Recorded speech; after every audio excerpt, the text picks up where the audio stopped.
So, hello and welcome to the 12 noon live. Strange things have happened in Indian cricket, and one more incident have come up regarding Hardik Pandya. He was all past fit. He was given the green signal, but during a late physio session, he complained of a quadricep pain. After which he went to for a scan at a private hospital. It was determined that there is a low grade quadricep injury, which will require a rest period of 3 weeks. So he has been ruled out of the three-match ODI series against Afghanistan. Rohit Sharma is fit. He's expected to be here in Mohali, perhaps for the practice session. If not today, then he'll be training on 12th with the team in Dharamshala. India have a training session this evening, so we'll be providing all the updates from there as well. But recurring injuries of the senior players have become a kind of a headache for the selection committee for the BCCI as regards to the T20, as regards to the ODI World Cup 2027. Virat is already ruled out of this Afghanistan ODIs. Rohit had to go to the center of excellence, prove his fitness. Although he has passed fit, but still long-term fitness of Rohit Sharma is something which will be of intrigue, which will be of interest in regards to the selection committee. Whereas Hardik Pandya's workload, Hardik Pandya's fitness for the ODI format is still a concern among the top BCCI brass. I'm joined by Bharat, Vaibhav, Srishti. So let's get the debate going. Bharat, I'll go to you first. What's up with these injuries? It was back spasm for Hardik Pandya during the IPL, but now it's a completely different kind of an injury, lower grade quad injury. Although it's not serious, but he will still require a period of 3 weeks of rest. So Rohit Sharma hamstring, Virat Kohli hamstring. Although Rohit is fit now, but Hardik, his back spasms, his workload, whether he'll be able to sustain for 100 overs on the field. That's a topic which many people are asking. So what's up with this all sort of injuries of these senior players? See, obviously, as you know, as you get older, you will get a few more injuries, especially the soft tissue injuries. I guess is something that will become persistent. So that has happened with Rohit Sharma before as well. Hamstring injuries, he has suffered enough of them. I don't need to list it out. Maybe more than five, six, or whatever it is. And as you get older, you will get more of these soft tissue injuries, hamstring, thigh injuries. So it's not surprising that it's happening with Rohit Sharma. And even someone like Virat Kohli, obviously, is a very, very fit man, but he's also not getting any younger. So he will carry a few injuries. And you know, Hardik Pandya, again, just like Rohit Sharma, has carried many hamstring injuries, maybe a few thigh injuries as well, and quadriceps. So these things, I guess, will become persistent. So especially when it comes to Hardik Pandya, India have to be very, very careful because you would know that there is no real replacement for Hardik Pandya in limit overs cricket. Yes, you might replace him as a batsman, but it is going to be tougher to replace him as a bowler. Nitish Reddy, with great respect to him, although he has increased his pace, is still not someone who bowls that hard length like Hardik Pandya. Maybe in a couple of years' time, someone like Ambrish might come through the system, or someone else might come through the system and might be able to replace Hardik Pandya for the 2027 World Cup. Or it's going to be difficult. So hopefully they will manage his workloads, map out his workloads, and Hardik Pandya can carry through at least until the 2027 World Cup. Otherwise, obviously, they have to look at someone like Nitish Reddy. I definitely feel he's increased his pace.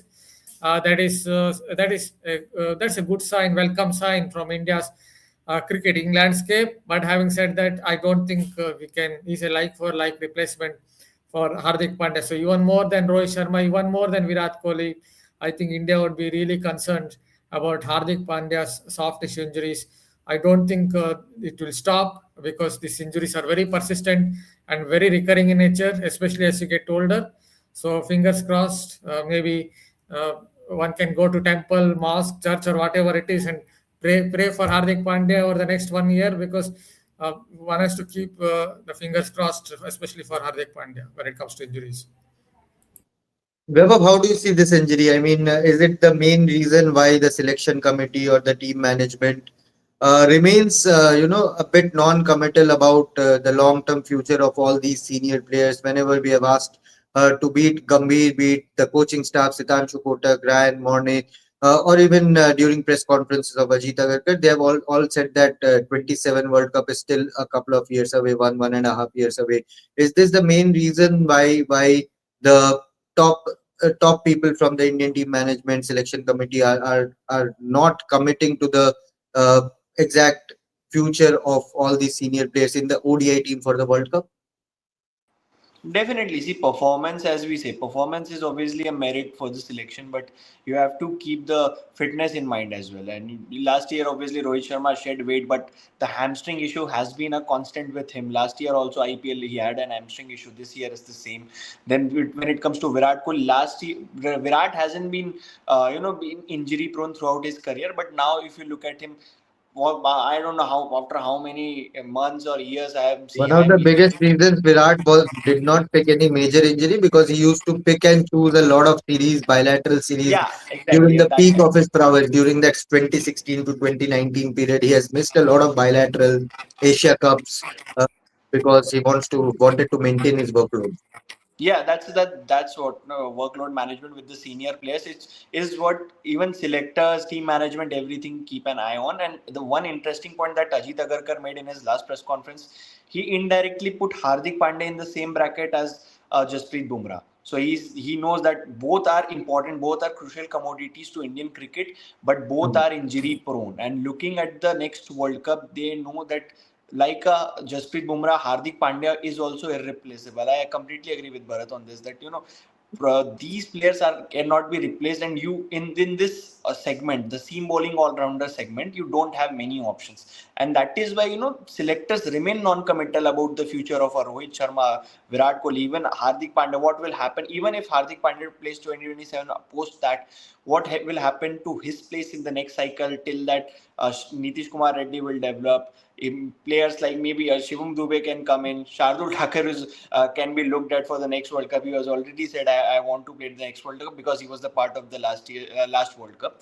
And then there are players like Atit Seth is there who's doing well in the domestic circuit. Then RS Amrish also coming from the under 19 school. So yeah, there are players, but again, there are not much proven performers like Hardik Pandya. What Hardik Pandya has done at ICC events for India, no seam bowling all rounder has done in the last 1.5 decades. So that you have to keep in mind, and that's why selectors are very cautious when it comes to these players. That's why Hardik Pandya is not there in for the T20 games as well in Ireland or England, because selectors know how injury prone is and his workload has to be managed. Although he only plays white ball format now, he doesn't play red ball cricket. Still, he is being managed very. He's being closely monitored by the selectors, team management, and the medical team, just because they know the history of Hardik Pandya with injuries. So I think this is the obviously they will face the backlash from public that why you don't say that Rohit or Virat or Hardik Pandya will play the World Cup. But selectors know it's still 1 year to go and anything can happen. Look, in a matter of couple of days, what has happened to Hardik Pandya. Till yesterday, we were saying Hardik Pandya is fit. He will join the team. He will play All the the ODI. emails and everything was sent by the CEO. It Exactly. was all clear. Yes. Exactly, everything. When in a matter of few hours, everything changed. So anything can change. I remember last year, Virat Kohli was said to be fit for the first ODI in Nagpur. All of a sudden, he picked up an injury. He missed that game, and Shreyas Iyer got the opportunity. And Shreyas Iyer was not supposed to play that game, but thankfully, Virat Kohli's injury paved the way for him. So anything can happen, and 1 year is a long time. So I think I understand from a selector's point of view, it's a tough job, but I think they are doing it in the right way. The workload management, the selection calls have been taken rightly. Of course, a few calls will be debated, but when it comes to the future of certain players, especially the injury prone players or aging players, I think they have to keep the cards close to their chest, and with time, like coming close to the 2027, then they should take the call based on the fitness and performance.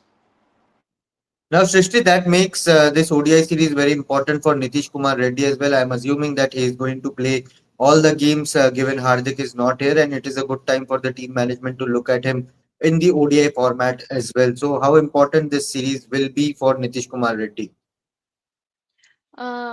This series, I think it would be very much important for Nitish Kumar Reddy, keeping that in mind that he is here as as an injury replacement or whatsoever. He is here No, in he's the not place an of injury Hardik Pandya. replacement. He's there. He's there in the squad. No, Both no, Hardik he is and there in the Nitish were squad, there. but yeah, he is there in the squad. But by injury replacement, I meant that in the 11. if Hardik was there, I don't think that he would get chance in the 11. In 11, I am saying, I'm talking about. So like if Hardik Pandya was there, he would not have gotten any chance to play in the 11, keeping Hardik's form in mind. And now, like if and buts are the things, like if Hardik is not there, then Nitish Kumar Reddy has a point to prove, because he is also very much injury prone. We have seen him missing a lot of series, a lot of matches, just because of injuries, just because of something was not right with him. So it is very much important keeping the 2027 ODI World Cup in mind, because in the last World Cup, which was in 2023 in India, Hardik Pandya got injured, and after that, everybody was talking about like Hardik Pandya. If he was there, the results must have been different, and this, that, things like that. But now, BCCI, the management, Gautam Gambhir, they are making and creating good replacements. I am not saying that that anybody can replace Hardik or Virat or Rohit. Nobody can replace them. Nobody can replace Bumrah. I'm not saying that. But in case if there is any issue with their body or anything which is not, like up to the mark with them, then Indian team needs players who can step up. And Nitish Kumar Reddy has a very good chance to now convert the things, because in IPL also he was working as a partnership breaker. He whenever his team was unable to get wickets, he was coming up and he was taking wickets and he was breaking the partnership. He was very good with the bat. So that's the only thing he can and he should replicate in this particular ODS series, that just if needed in the ODI World Cup, I will talk about everything keeping the ODI World Cup in mind. So if needed in the ODI World Cup, then he can come up, he can fasten up himself, and he can do a good job if there is a problem with Hardik Pandya or any other player who is playing over there. So I think it is very much important to stay in the scheme of things, as Vaibhav and Bharat, they took a lot of names like RS Ambrish and players like that. There are ample of players waiting in the line for their chances. So if you get a chance, it's your job to convert it from 50 to at least 80 to 90. I will not say 100. It's never easy, but from 50 to at least 80 to 90, so that whenever Hardik is not there or any issues are there in the team, the first name in the selector's mind should come up about Nitish Kumar Reddy only. For that, he has to prove himself at a certain point of time. So that's all I would like to say about Nitish Kumar Reddy. He has his chance. He can create his chance for the 2027 ODI World Cup squad, at least, I would say. Now, Bharat, the thing is, in T20s, you might still manage to, make Nitish Kumar Reddy bowl a couple of overs or other all-rounders bowl a couple of overs. But in ODIs, the dynamics are completely different. Hardik, if he's when and if he's 100% fit, he bowls at least 8 overs, if not his complete 10-over quota. Uh, so, is it time? I'm not talking about Suryan Shedge or Arshad Khan who are doing well in the T20 format. Dynamics become completely different in ODI format, and I don't think there are any other pace bowling all rounders who can replace Hardik as a like to like replacement. You talked about Mitch being a different kind of a bowler for as in compared to Hardik. But is it time for the team management to put Nitish Kumar Reddy more in the spot for the next 1.5 years so that he improves, he builds his momentum, keeping South African conditions in mind, and change his bowling style, bowling rhythm as well. He has worked on his pace, but now is it time to groom him more, fast track him more, and make him play more, make him bowl more in ODI matches so that this dynamic can be fitted into a Nitish Kumar Reddy kind of a role as well. And also, Harshit Rana can be an interesting choice considering the kind of statements we got from Australia tour, that we want to use him as an all-rounder. Although Hardik and Harshit are completely different players, especially with the bat. But Harshit Rana, Nitish Kumar Reddy, two possible players who can be in the 11 and perhaps fill that one spot which can be left by Hardik Pandya. Still, we don't know what his fitness is going to be in around a year's time. Yeah, see, Harshit Rana, obviously, when you think about Harshit Rana, see, is someone who is a bowler, mainly a bowler who bats. So that is something that we have to consider. Is more like at best he can bat at number 7. That too, if he improves his batting further. At present, I would look at him He as a batted number at 8 six in batsman. Australia. He batted at 6 in Yes. Australia. Yeah. First of all, I think he's a number 8 batsman who can bowl some overs. I think so number 8 batsman who can bowl maybe 7 or 8 overs. That is what Harshit Rana's main strength would be. But one part there was an encouraging sign during the tour of Australia last year. That was during that ODI series. I think it was during the T20I series. That was Harshit Rana was getting into line. That is a huge change because Harshit Rana that I've seen in the Dulip Trophy, that I've seen in domestic cricket, that I've seen even while playing for India, he would back away and try to hit those sixes. So they have worked on his batting, but still, I don't think he's more than a number 8 batsman. See, Nitish Reddy obviously he should be given more overs, a lot more overs now because Hardik Pandya is not playing some of these ODIs because of injuries. So that will help him not just in relation to maybe gaining confidence, but also in relation to building his fitness levels. Because the more overs you bowl, the better it is for your body. Then your body will get used to the kind of stress that it takes for a fast bowler, as Stephen Jones once noted, his own coach, that fast bowling is a very strenuous job in the sense that it has ingredients of high jump, it has ingredients of being a sprinter, and it has ingredients of being a fast bowler. So it's a strenuous job. So you have to get used to that kind of stress. And the only way you can get used to that stress is if he's going to bowl more overs. But the good part with Nitish Reddy is he's definitely worked on his pace. We can see that he's touching high 130s, very occasionally low 140s. But I want to see how he goes over a 10-over spell. It's rather a little bit easier to bowl at around 140 kilometers per hour in 1 over spells, but that is not the same case when you're bowling maybe 4 over spell, 5 over spell. That is when your pace might drop back down to the mid 120s that he was bowling before being coached by Stephen Jones. So that will be an interesting part, and he can improve on that aspect only if he bowls more overs. Only if he bowls more overs, he will be able to get that confidence, and obviously he will get fitter. Vaibhav, this is one of the main reasons I feel Indian team got Yashasvi Jaiswal as Virat Kohli's backup than going for a Ruturaj Gaikwad or a middle over bat in that for that ODI series. Is there a chance you are seeing Rohit and Yashasvi opening in this series so that you give more game time to Yashasvi Jaiswal with Shubman Gill coming at number 3 just as a temporary basis so that Yashasvi also gets game time because we are not sure about Rohit's long term fitness on the road to the ODI World Cup. See, I think it comes down to the team management whom they are looking at. If they have brought in an Ishan Kishan, and you will obviously looking at the 2027 World Cup, you will see 2 wicket keepers at least being there. One obviously KL Rahul looks like the one who will be there as a first choice wicket keeper, but who will be the second choice wicket keeper? Ishan Kishan, what he brings to the table is he can bat at the top. He scored his double hundred as an opener, and then he can bat in the middle as well. So now it comes down to whether you are going to give opportunity to Ishan Kishan, who was initially part of the squad, or you are going to pick a replacement player at the top and then make Shubman Gill. Obviously, if you're looking at Yashasvi Jaiswal at Rohit Sharma's replacement, if Rohit gets ruled out, then yes, obviously you have to give more opportunities to Yashasvi Jaiswal in the build-up to the 2027 World Cup. Whatever opportunities you should provide him.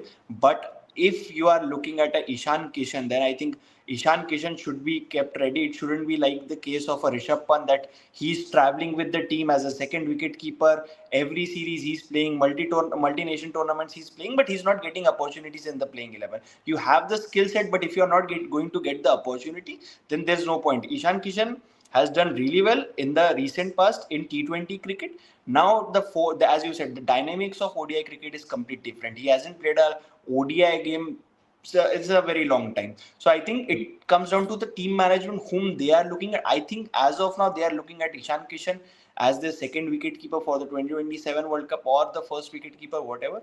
But if they are looking on those lines, then obviously Ishan Kishan becomes a better option, more pronounced option at the top as well. Because we know how explosive Ishan Kishan is a proven performer in white ball cricket. But yes, if you want to have a backup, then Yashasvi as well. So I think it all comes down to team management. We can debate around this, that Shubman Gill at 3, Yashasvi at top, then Ishan Kishan at the top, because he was given the place in the initial squad. So I think it comes down to the team management. Most probably, like you said, we could see a Shubman Gill batting at 3 since Virat is not there, and then one of Yashasvi or Ishan playing with Rohit Sharma. We could see that, but I think it comes down to team management. More likely, they should, if the sense prevails, they should back Ishan Kishan, given his current form, and given that he was picked earlier ahead of a Yashasvi, so he should be picked ahead of Yashasvi.